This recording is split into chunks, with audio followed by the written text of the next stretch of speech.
So, what does grief look like? This year, February 2026, will be 5 years since my dad has passed. And um, he would always make fun of me because I loved doing DIY projects. And he would tell me, why don't you just buy it, the item? After the amount of money that you spend trying to make it, you could have bought it. I made a kitchen out of a side dresser drawer for my daughter, and my dad just gave me the money. He said, why are you doing that when you can just buy it? So he would always make fun of me when I would make projects, and he would say, where'd you learn that? Pinterest. So for his birthdays and for Father's Day, I make things. So I made one of these centerpieces for his repast, and I made like 8 of them to put on the tables. He liked succulents, he liked plants, he owned some land in Texas, and he loved to be out in the woods, and he had a Hummer.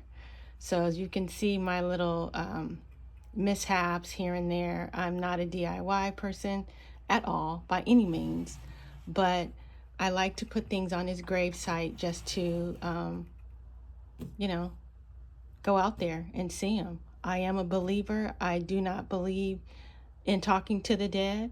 I know that once we leave this body, or once, we take our last breath, our souls go to their final resting place.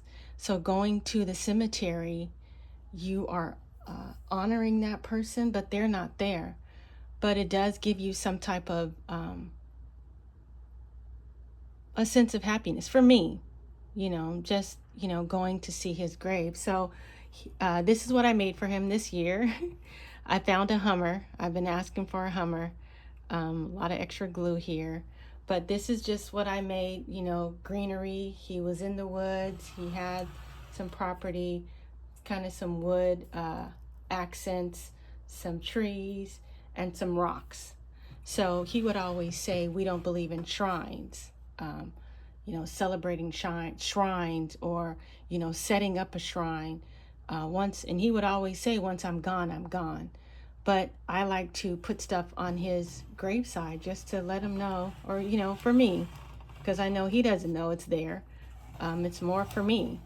And when I looked up shrine, according to Google, a shrine is a consecrated sacred space dedicated to a specific deity, saint, martyr, ancestor, or revered figure, serving as a focal point for veneration, worship, and pilgrimage. These sites, which may house relics, icons, or images, are maintained to honor the departed, promote faith, or facilitate spiritual connection through rituals like prayer, offerings, and meditation. I don't do any of those. I do go and just sit. I'll play his favorite song or one of his favorite songs and just sit and be at his graveside. So the question is, what does grief look like? For one, you have to pray and ask God to give you peace, because when you lose someone that you talk to, I talk to my dad pretty much on a daily basis to check in. Even with my mom, I did the same, or I do the same, to check in to see how they're doing. But when you lose someone that close to you, it's hard. Grief is hard, and you have to be careful, because when you grieve, you may do things that you may not normally do. And when you are a little bit detached and emotionally detached from the grieving process, a little bit far removed or further removed, because it never goes away, you may think that you wouldn't have necessarily done what you did when you were deep in the grieving process. So what does a grieving process look like? Don't look at my mishaps because they're all over the place. But this is what I did for my dad's 5-year anniversary of being gone. He's been gone for 5 years. So happy birthday to him.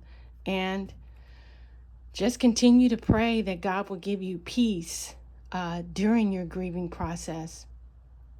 And make sure you are not staying stuck in that grieving process, because I know your loved one wouldn't want you to stay stuck.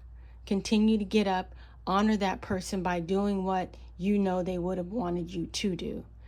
So I wish you all well, praying for you that you do not stay stuck in the grieving process, and go to God in prayer, because God is the only one who will give you peace during your grieving process.